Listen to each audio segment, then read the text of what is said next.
सीता सोवे अपनी से जरिया सपन एक देख सपन एक देखई हो सखिया सीता के मन भाए व्याकुल आंगन उठी बैठे आंगन उठी बैठाई हो सखिया सीता के मन भाए व्याकुल आंगन उठी बैठे आंगन उठी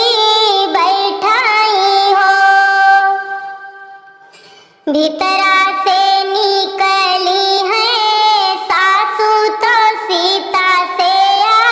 रज करे सीता से रज करे हो बहुहर के से तोरा मनवा उदास आंगन बीचे बैठ्यू आंगन बीचे बैठ्यू हो बहुहर के से तोरा मनवा उदास आंगन बीचे बैठ्यू आंगन बीचे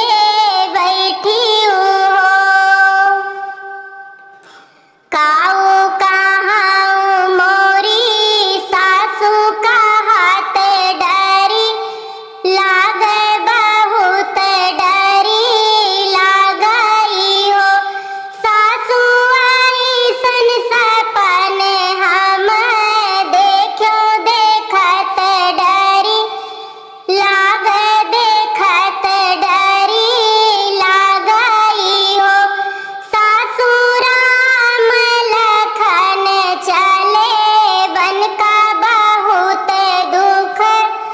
लागे बहुत दुख लागई हो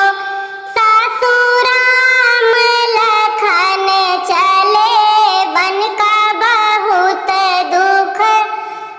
लागे बहुत दुख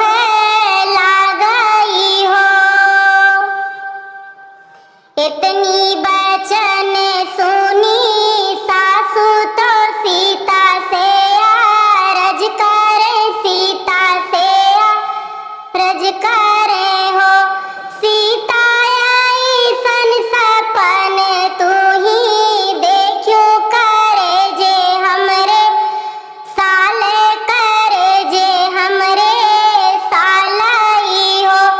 बहुहरियाई सन सपन तू ही देखियो करे जे हमरे